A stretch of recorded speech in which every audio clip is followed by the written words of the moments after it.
دنیا کا ایک ہی اجتماع رہ گیا جس کا سلسلہ کبھی ٹوٹا نہیں. کووڈ کے زمانے میں بھی ہوا, لاک ڈاؤن کے زمانے میں بھی ہوا. الحمدللہ فضا کھل گئی ہے تو خوب مجمع آیا. 2 مرتبہ اجتماع ہوا, ایک ہفتہ ایک اجتماع, ایک ہفتہ ایک اجتماع, یعنی آدھا ملک ایک ہفتہ اور آدھا ملک اگلے ہفتہ.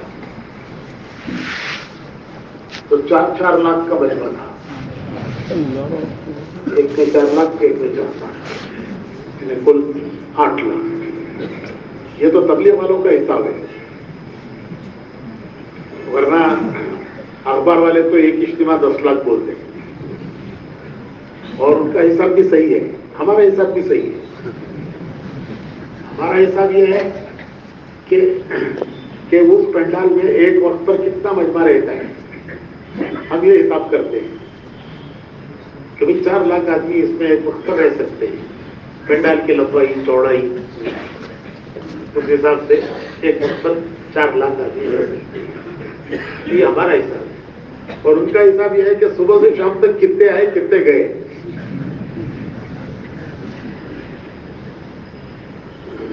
رہنے والے وہ ہیں ہی, آنے والے جانے والوں کو بھی وہ حساب کر لیتے ہیں. صبح سے شام تک کوئی ایک مجلس میں آیا, کوئی 2 مجلسوں میں آیا, تو وہ ہر آنے جانے والے کا حساب کرتے ہیں اور بولتے ہیں 10 لاکھ. وہ بھی صحیح ہے, وہ ہر آنے والے کا شمار کرتے ہیں اور ہم رہنے والوں کا شمار کرتے ہیں کہ کتنے وہاں ٹھہرے, کتنے وہاں سوئے, کتنے وہاں اعمال میں شریک ہوئے.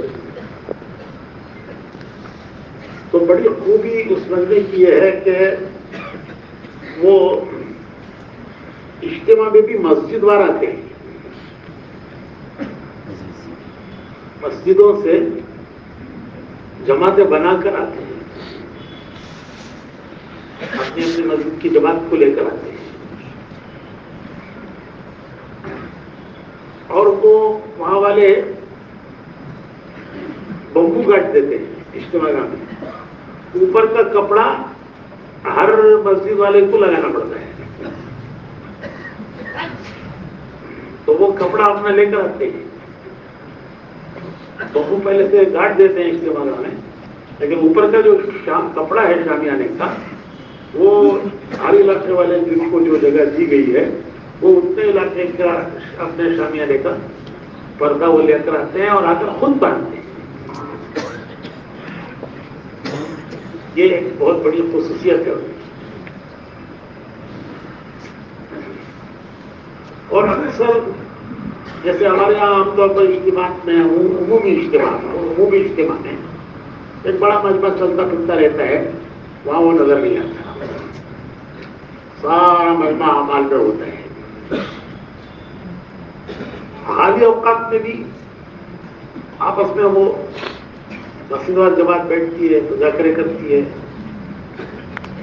مجمع ادھر ادھر گھومتا پھرتا رہتا نہیں ہے. یہاں تک کہ کھانا بھی لے کینٹین سے لا کر وہی بیٹھ کے اجتماع میں کھاتے ہیں.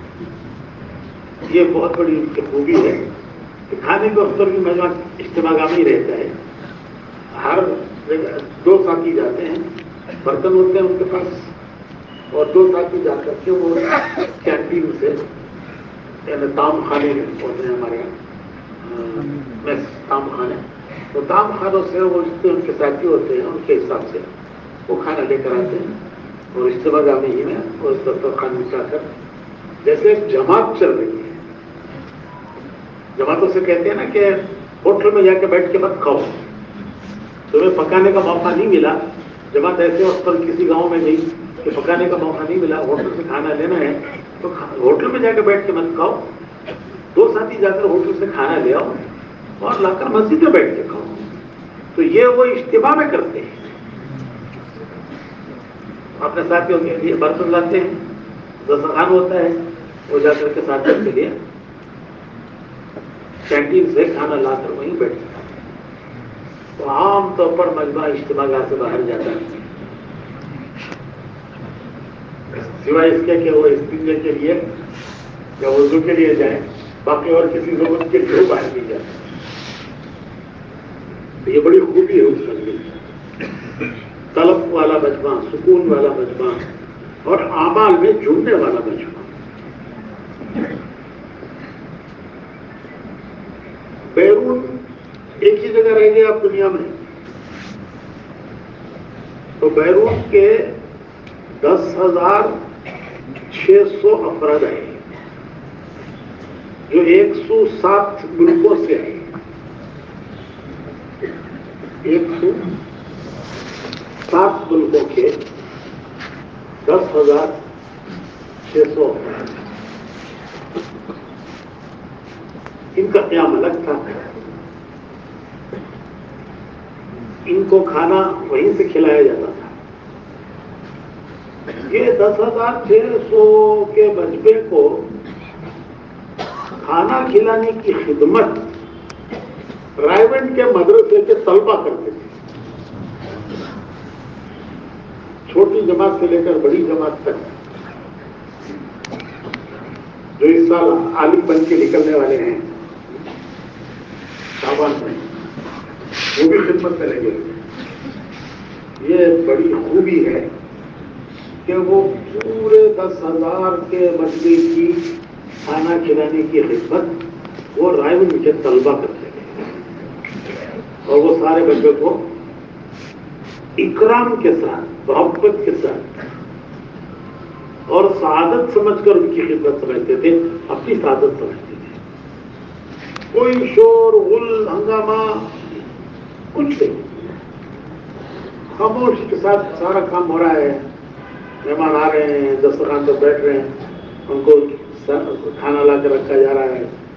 کھانے کے بعد وہ فارغ ہوتے ہیں، دوسرے جا کے بیٹھتے ہیں تو سارے مہمانوں کو کھلانا، ان کے برتن صاف کرنا، پھر اگلے کھانے کے لیے تیاری کرنا پورے 3 دن اور پھر بعد کے پورے 3 دن. بلکہ ان کے مہمان تو پورا ہفتہ رہتے ہیں. ان کی جماعتیں بنتی ہیں، جانے میں ان کو تاخیر ہوتی ہے، جماعتوں کے نکلنے میں تاخیر ہوتی ہے، تو تقریباً پورا ہفتہ اور یہ پورا ہفتہ خدمت مدرسے کے طلبہ کرتے ہیں. اور سارے اساتذہ ان کے ساتھ ہوتے ہیں. سارے اساتذہ، بڑی بڑی کتابیں پڑھانے والے اساتذہ، وہ اپنے طلبہ کو ساتھ لے کر خدمت کرتے ہیں. وہ بھی کرتے ہیں، طلبہ بھی کرتے ہیں. تو اس طرح ماشاءاللہ وہ ایک عجیب نورانی منظر ہے.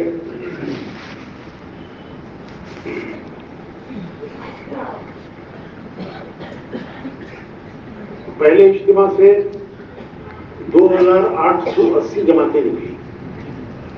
2,880. اس میں بیرون سے آنے والے مہمانوں کی جماعتیں 741، یعنی جو مہمان بیرون سے آئے تھے اس کا 70% اس جماعتوں میں نکل گئے. صرف اجتماع کے لیے نہیں آئے. 10,600 کا جو مجمع آیا اجتماع میں اس کا 70% مجمع جماعتوں میں نکل گیا. 4 مہینے چلا. تو بیرونی ملکوں سے آنے والے مہمانوں کی جماعتیں 741.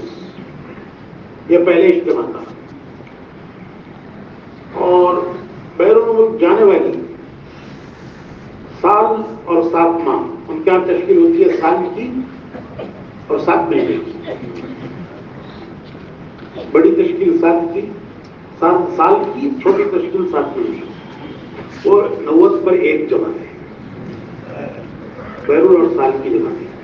اندرون ملک میں بھی ان کی سال کی جماعتیں چلتی ہیں. اندرون ملک میں سال کی جماعتیں 50 پر 4. ایک ہی جگہ ہے جہاں سال کی جماعت اندرون میں چلتی ہے. 3 چلے اور چلے کی جماعتیں 1,533. اس طرح 2,880 جماعتیں نکلی. یہ پہلا اجتماع، پہلا حصہ. دوسرے حصے میں جو بیرون والے ان کو فلائٹیں نہیں ملی، ان کو ویزے دیر سے ہوئے، وہ پہلے میں نہیں آ سکے، دوسرے میں آئے، وہ جماعتوں میں گئے 245 جماعتیں بیرونی ملکوں سے آنے والے مہمانوں کی. تو اس طرح 1000 جماعتیں بیرون والوں کی جماعتیں، 1000 جماعتیں بیرون سے آنے والوں کی جماعتیں، جو اندرونی ملک سے بیرون سے آنے والے مہمان ان کی 1000 جماعتیں دونوں اجتماع سے ملا دیں. اور بیرون میں جانے والی جماعتیں دوسرے اجتماع میں 97. تو اگر اس طرح ملا دیا جائے تو 180 پر 8 جماعتیں بیرونی ملکوں میں گئی 7 ماہ اور سال کی. اندرونی ملک سال کی جماعتیں دوسرے اجتماع سے 56، پہلے میں 54، دوسرے میں 56. تو اس طرح 110 جماعتیں سال کی 110 جماعتیں. ایک ہی جگہ ہے جہاں یہ سال کی جماعتیں اندرون میں بھی چلتی ہیں، بیرون میں بھی چلتی ہیں. 110 جماعتیں اندرون ملک سال کی. اور چلے 3 چلے کی جماعتیں 1733، پہلے میں 1500، دوسرے میں 1700. اس طرح کل جماعتیں جو اجتماع سے نکلی وہ 2 اجتماع سے وہ 5441 جماعتیں. 5441 جماعتیں یہ جو دونوں اجتماع سے نکلی. 104 ممالک سے 1600 مہمان. اکثر بیانات ہمارے یہاں سے جانے والے حضرات کے ہوئے تو عمومی بیانات تو ہوئے، لیکن جو خاص مجلسوں میں بات ہوئی تو ایک دنیا بھر کے جو مشورے والے تھے، جو مشورے کے لیے جمع ہوئے تھے، ان میں مولانا ابراہیم صاحب کا جو بیان ہوا وہ میں سنانا چاہتا ہوں کہ 106 ملکوں کے شورا والے ذمہ دار علماء خواص یہ جو مشورے میں جمع ہوئے ان میں مولانا نے جو بات کی وہ یہ سنانا چاہتا ہوں. نحمده ونصلي على رسوله الكريم. رسول اللہ صلی اللہ علیہ وسلم کی برکت سے ہم کو ایک نعمت ملی ہے، اور وہ بڑی نعمت قرآن کریم ہے. اور جناب رسول اللہ صلی اللہ علیہ وسلم کا وجود بھی بڑی نعمت، دین بھی بڑی نعمت ہے. قرآن کریم بھی نعمت ہے، دین بھی نعمت ہے. اس احسان کو اللہ تعالیٰ نے ہم پر کیا ہے. انبیاء علیہ السلام کے ذریعے سے جو چیز آتی ہے اس کی بنیاد امانت پر ہوتی ہے کہ حضور کی امانت داری سب سے پہلے ظاہر ہوئی. لوگوں نے آپ کو امین پایا. 40 برس تک آپ کی امانت داری کا تجربہ ہو چکا تھا. اس کے علاوہ کوئی چیز حضور میں لوگوں نے نہیں دیکھی. فقد لبثت فیکم عمرا من قبلہ افلا تعقلون. میں نے ایک عمر تمہارے درمیان گزاری ہے. یہ قرآن پاک کی آیت ہے حضور کی طرف سے. یہ ارشاد ہے کہ میں نے ایک عمر تمہارے حضور کے بارے میں ارشاد ہے کہ میں نے ایک عمر تمہارے بارے میں گزاری ہے، تم سمجھتے نہیں ہو. تو امت میں آپ کی امانت داری ظاہر ہوئی، اور امانت داری کے ظاہر ہونے کی حکمت کو اللہ ہی جانتے ہیں. بظاہر حکمت یہ ہے کہ دنیا دارالحقوق ہے، یہاں حقوق ہیں. اللہ نے دنیا کو دارالحقوق قرار دیا ہے کہ یہاں حقوق ادا کرنے ہوں گے. حقوق کی اچھی بری پاداش ہوگی. اس میں اللہ کے حقوق بھی ہیں، نبی کے حقوق بھی ہیں، کتاب کے حقوق بھی ہیں. غرض یہ کہ جتنے تعلقات اتنے حقوق. یہ بنیاد ہے حقوق کی. حقوق تعلق کی بنیاد پر قائم ہوتے ہیں. مال سے تعلق ہے تو مال کی طرح سے مال کو ضائع نہ کیا جائے. درجے کے جتنے تعلقات اتنے حقوق. دنیا دار الحقوق ہونے کی وجہ سے حقوق کی حفاظت کی ایک ہی طاقت ہے امانت داری. امانت داری سے حقوق کی حفاظت ہوتی ہے. امانت نہ ہوئی تو حقوق کی حفاظت نہیں ہوتی. اس لیے نبی کریم صلی اللہ علیہ وسلم کو امین فرمایا گیا ہے. لوگوں نے مسلسل ایک مدت تک آپ کو اسی طرح پایا کہ آپ کو امین کہا. اپنے معاملے میں بھی, لوگوں کے معاملے میں بھی, اور اللہ کے معاملے میں بھی. کسی نے انگلی نہیں اٹھائی کہ اس آدمی نے ایسا کیا ہے, بلکہ ہر ایک کے دل میں آپ کا احترام ہے. چنانچہ وہ سنبھالنے کے لیے اپنی امانتیں آپ کو دیتے تھے. اگر کوئی مسئلہ آتا تو آپ کے حوالے کرتے کہ ہمارا یہ مسئلہ حل کریں گے. حجر اسود کا مسئلہ آیا تو لوگوں نے حجر اسود کا مسئلہ آپ کے حوالے کیا. وہ اسی وجہ سے تو ہمارے دین کی اصل بنیاد اور ہمارے کام کی اصل بنیاد وہ امانت داری ہے کہ امانت داری کے ساتھ دین کا کام کیا جائے. چنانچہ نماز کو امانت بتایا گیا ہے. نماز کو امانت بتایا گیا ہے کہ پوری پوری ادا کرو, پوری پوری ادا کرو. وضو کو امانت بتایا گیا ہے. مال کو امانت بتایا گیا ہے. تو ہماری طرف امانتوں کا ڈھیر ہے. اس کو سنبھالنے کے لیے امانت داری کے سوا کوئی دوسری صفت نہیں. ایمان اور امانت کا جوڑ ہے. ایمان اور امانت کا جوڑ ہے. لا ایمان لمن لا امانت اللہ. اس آدمی کے دین کا کیا بھروسہ جس کے اندر امانت داری نہیں.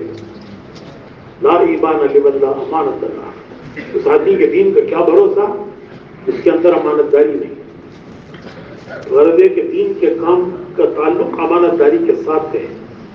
اور امانت داری کا کیا مطلب ہے؟ امانت داری کا کیا مطلب ہے؟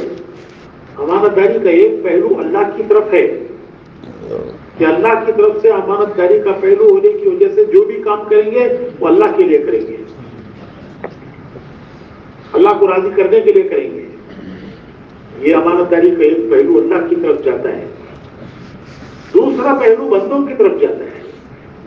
اس کا تقاضا یہ ہے کہ اس کی خیر خواہی کی جائے. دوسرا پہلو بندوں کی طرف جاتا ہے, اس کا تقاضا یہ ہے کہ ان کی خیر خواہی کی جائے.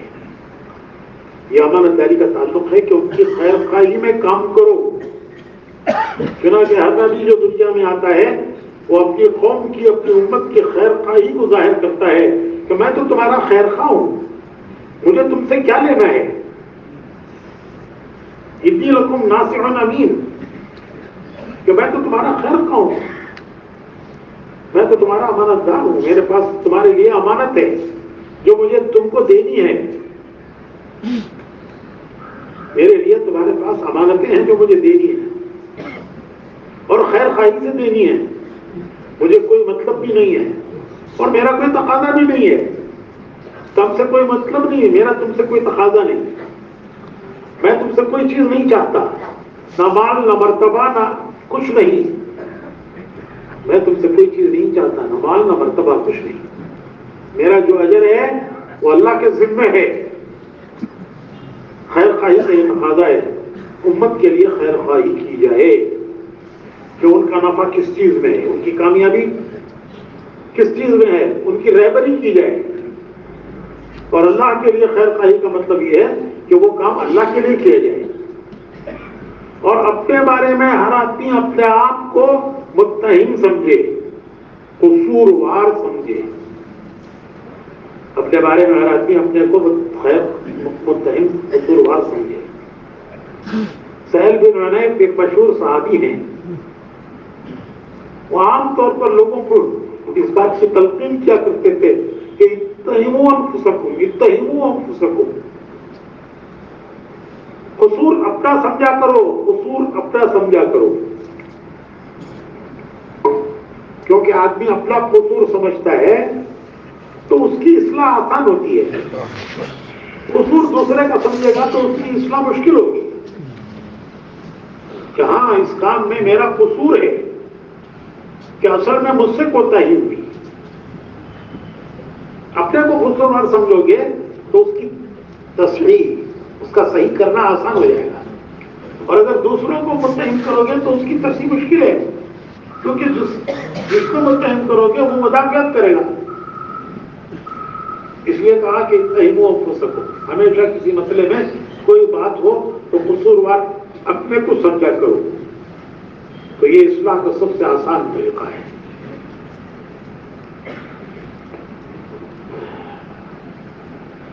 انبیاء کی سیرت میں یہ رہبری ہم کو ملتی ہے، انبیاء کی سیرت میں یہ رہبری ہم کو ملتی ہے کہ اللہ تعالیٰ کے بندوں کی ستاری کرنا۔ انبیاء کی سیرت میں یہ رہبری ہم کو ملتی ہے کہ اللہ کے بندوں کی ستاری کرنا اور اپنی آخرت بنانے کے لیے کام کرنا۔